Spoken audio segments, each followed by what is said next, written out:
Good morning everyone. आज के इस वीडियो में हम साइकोलॉजी के एक इम्पॉर्टेंट पार्ट पर बात करेंगे, क्योंकि ऐसा देखा जाता है कि जब आप स्टोरीज लिखते हैं या आप अपने बिहेवियर को दिखाते हैं तो एंग्जाइटी नज़र आती है। अब ऐसा सिंपल बाहर बता दिया कि ये एंग्जाइटी दिख रही है, ज़्यादातर यंगस्टर्स कंफ्यूज हो जाते हैं कि एंग्जाइटी होता क्या है।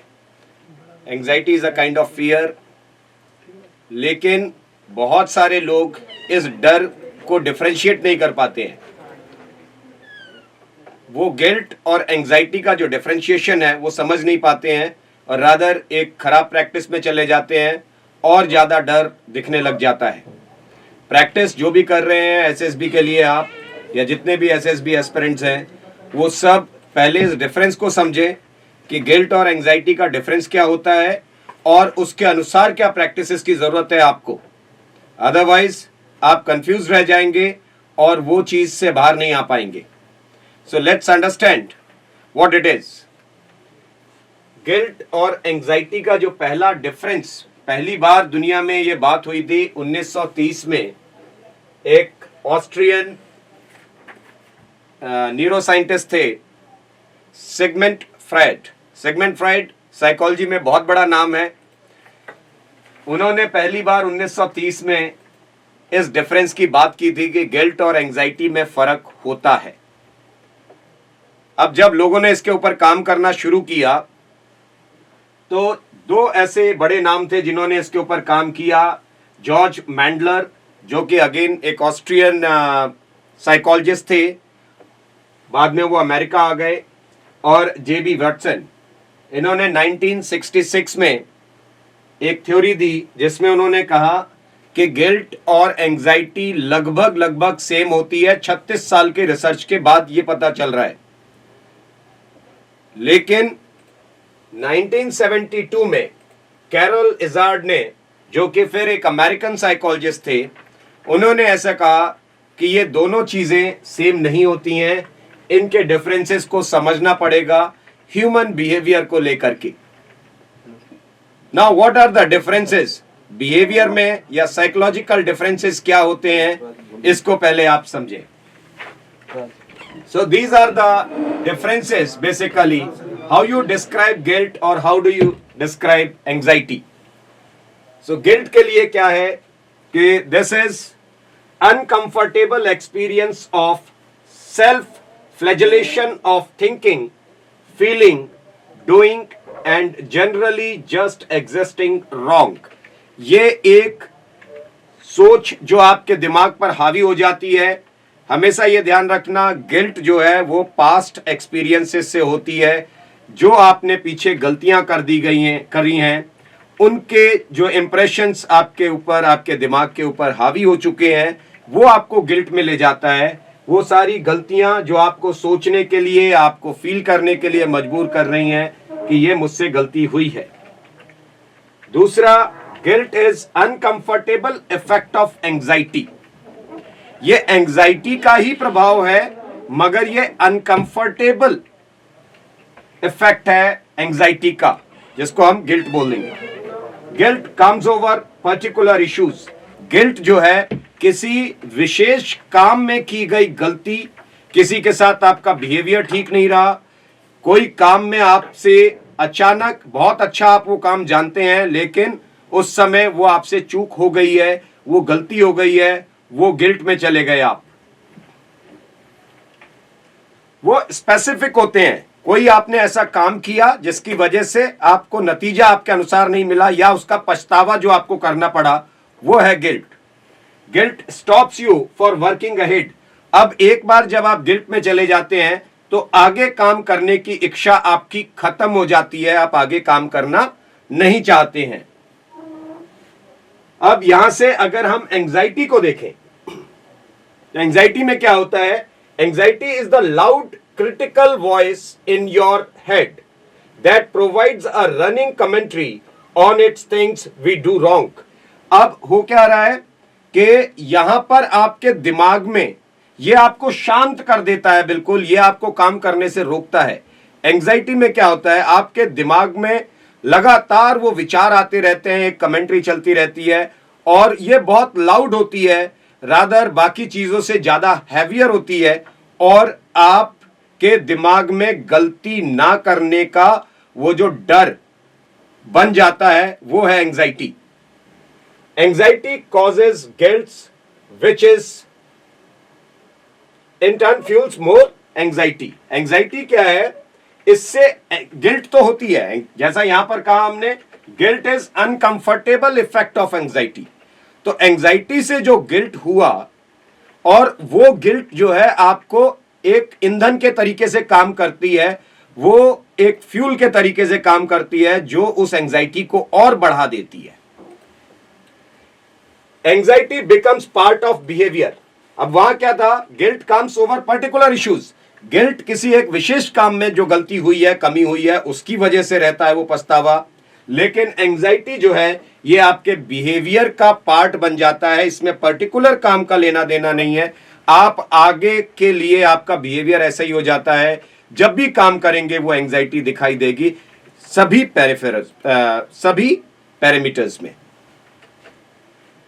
Anxiety allows you to work with fear. अब वहां क्या था? Guilt stops you working ahead. Guilt के चलते आप आगे काम करने से डरते हैं, आगे काम करने की इच्छा आपकी खत्म हो जाती है. एंजाइटी क्या है? It is a kind of fear जिसकी वजह से आप काम करते हैं. आपको काम करने से नहीं रोक रही है एंजाइटी, मगर एंजाइटी आपको काम करने के साथ साथ डर के साथ काम करने के लिए आपको तैयार करती है.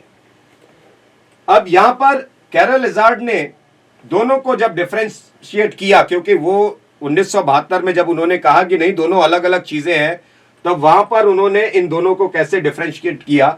इजार्ड का कहना था कि guilt is conceptualize anxiety as a pattern of emotions, as an unstable and variable combination of interacting fundamental emotions like fear, anger, guilt or distress.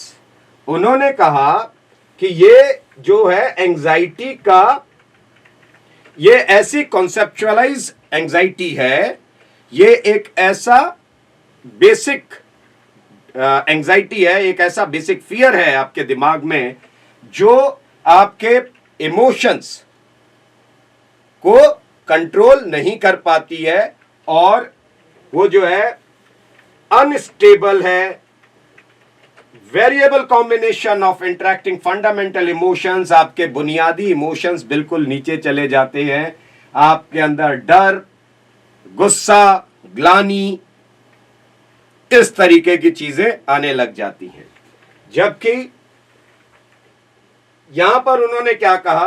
Guilt is not the same as fear but occurs only as a component of a larger anxiety pattern in which fear always dominate. So this is rather part of guilt. ये जो अभी हमने बात किया ये anxiety थी, कि anxiety क्या है? conceptualize anxiety as a pattern of emotions. जैसे हमने ये कहा था, it becomes part of behavior. तो ये आपका बिहेवियर बन जाता है, और एंजाइटी जो है ये आपके इमोशंस को, ये पैटर्न ऑफ इमोशंस बन जाता है. जबकि गिल्ट क्या है? गिल्ट वो डर नहीं है, it is not same as the fear. Guilt जो है ज्यादा बड़े एंजाइटी पैटर्न का नतीजा होता है. Guilt is effect of anxiety. Next is, अब इसके जो मेडिकल सिम्टम्स होते हैं, जो आप के शरीर में जो चेंजेस देखने के लिए मिलते हैं, आपके जीवन शैली में जो चेंजेस देखने को मिलते हैं, उनको मेडिकल साइंस किस तरीके से डिफरेंशिएट करती है. गिल्ट के बारे में क्या कहेंगे कि जब आप गिल्ट में होते हैं तो गिल्ट के सिम्टम्स क्या हैं? It is loss of interest. पहला चीज आपका इंटरेस्ट खो जाता है उन चीजों से. So loss of interest, excess sleepiness, आपको नींद ज्यादा आने लग जाती है. इंसोम्निया, इंसोम्निया मतलब स्लीपलेस, या तो आपको नींद बहुत ज्यादा आने लग जाती है या आपकी नींद बिल्कुल उड़ जाती है. लॉस ऑफ एपेटाइट, भूख नहीं लगती फिर आपको, लैक ऑफ कंसंट्रेशन। अब आप कंसंट्रेशन, दिस इज व्हाट, आप एकाग्र होकर के काम नहीं कर पाते हैं, डिस्ट्रैक्ट होते रहते हैं। अ person suffering from guilt will become hopeless, drained and energyless. जो व्यक्ति, जो यंगस्टर्स गिल्ट में जी रहे होते हैं, उनको वो मायूस हो जाते हैं, होपलेस हो जाते हैं, ड्रेन्ड हो जाते हैं, बिल्कुल सब कुछ खत्म हो जाता है, और एनर्जीलेस, उनके अंदर एनर्जी बिल्कुल दिखाई नहीं दे रही है। Guilt can lead a person to suicide. Guilt में जीने वाले लोग सुसाइडल टेंडेंसीज ज्यादा रखते हैं। जबकि एंजाइटी सिम्टम्स क्या होते हैं आपके? एंजाइटी सिस्टम है रेस्टलेसनेस। रेस्टलेसनेस यहां पर क्या है? एक्सेस स्लीपीनेस, आप ज्यादा सोने लग जाते हैं। एंजाइटी जब होती है तो आप बिल्कुल रेस्टलेस हो जाते हैं। स्वेटिंग, पसीना ज्यादा आने लग जाता है काम करते समय। जब आप काम कर रहे होगे, वो डर, उसकी वजह से वो पसीना, माथे पे पसीना आने लग जाएगा। आप इंटरव्यू में बैठे हो और पता चला पसीना आ रहा है आपको, बातचीत करते करते। कोई टेस्ट में बैठे हैं, ग्रुप में काम कर रहे हैं, आपको पसीना आने लग गया। This is because of anxiety. Irritability, आप इरिटेट होने लग जाते हैं। अनवांटेड थॉट्स, विचार बेफिजूल के आने लग जाते हैं आपको। हर काम करना चाहते हैं डर की वजह से, तो कभी कभी हम बेफिजूल का काम, बेफिजूल के विचार ज्यादा जनरेट करने लग जाते हैं एंजाइटी के। देयरफॉर व्हाट हैपेंस, जो हम आसान काम है उसको कॉम्प्लिकेटेड कर लेते हैं। फीलिंग ऑफ इम्पेंडिंग डाउन, अंदर से भय होता है हारने का, ये डर होता है आपके मन में कि कहीं मैं पीछे ना छूट जाऊं, कहीं मैं दूसरों के सामने नीचा ना दिखाई दे रहा हूं। इंसोम्निया कॉमन सिम्टम है, वहां आपको नींद नहीं आ रही है, तो यहां भी नींद नहीं आ रही है। यहां रेस्टलेसनेस की वजह से नींद नहीं आ रही है, यहां पर सब कुछ खो दिया है, इस डिप्रेशन में नींद नहीं आ रही है। एक्सेसिव वरी, ज्यादा सोचने लग जाते हैं आप। थॉट्स बिल्कुल जरूरी है, विचारों के बगैर इस दुनिया में कुछ भी नहीं हुआ, लेकिन कभी कभी हम जरूरत से ज्यादा विचार करते हैं। रिमेंबर, जब तक आपके थॉट्स आपके एक्शंस के साथ सप्लीमेंट नहीं होंगे, unless your thoughts are not supplemented with actions, you cannot do anything, you cannot do anything in this life. क्योंकि हम क्या करते हैं, विचारों के साथ फिर विचार जोड़ते जाते हैं, दैट इज एक्सेसिव वरी। आप जरूरत से ज्यादा सोचते हैं, जरूरत से ज्यादा कुछ करने के लिए विचार ही बनाते रह जाते, करते कुछ नहीं है, and it becomes over thinking. अब इसका जो खामियाजा भुगतना पड़ता है आपको, ओवर थिंकिंग बड़ी जल्दी नेगेटिव थिंकिंग में कन्वर्ट हो जाती है, और उसी को कहते हैं रुमिनेटिव बिहेवियर, कि आप हर काम, हर विचार नेगेटिव तरीके से शुरू करते हैं। That is only because of this excessive worry और over thinking. A person suffering from anxiety will often display a flight और फाइट रिस्पॉन्स। क्या होता है, या तो वो दूसरों से मतभेद रखते हैं, या दूसरों से झगड़ा या आर्गुमेंट ज्यादा करने लग जाते हैं। ये अपने रिस्पॉन्सेस के वक्त उनका बिहेवियर होता है। Anxiety leads to depression, anxiety leads to guilt, and guilt leads to suicidal tendencies. तो पहले भी हमने देखा बिहेवियर पैटर्न में क्या था, कि guilt is effect of anxiety. Anxiety क्या है, एंजाइटी गिल्ट में कन्वर्ट होता है। आपके अंदर जो एंजाइटी है वो आपको डिप्रेशन की तरफ ले जाती है, गिल्ट की तरफ ले जाती है, और वो गिल्ट आपको सुसाइडल टेंडेंसी की तरफ ले जाता है। तो these are the medical differences और medical science differences of anxiety and guilt. लेकिन फाइनली अगर देखा जाए, it is considered guilt and anxiety as different construct, but suggests that they and frequently found together। ये लगभग एक दूसरे के जैसे ही दिखते हैं, बेसिक डिफरेंसेस हमने अभी पीछे डिस्कस किए थे। फिर भी जैसा बीच में वीडियो में हमने बात किया था, एंजाइटी की वजह से गिल्ट होती है और वो गिल्ट फिर ईंधन के तौर पे काम करती है ताकि आपकी एंजाइटी और बढ़ती जाए। जब ज्यादा बढ़ जाती है तो सुसाइडल टेंडेंसीज की तरफ आप चले जाते हैं। ये बेसिक डिफरेंस है, लेकिन दोनों एक ही सिक्के के दो पहलू होते हैं। अब ये तो सिम्टम्स थे जो यंगस्टर्स एंजाइटी में हैं अभी, जिनके बिहेवियर में एंजाइटी दिखती है, उनको क्या करना चाहिए। तो solutions what I would like to suggest you, first, daily morning start exercising. अपने शरीर और अपने दिमाग को स्वस्थ रखा करें। So look for your physical health as well as your mental health. You need to be physically fit and mentally strong.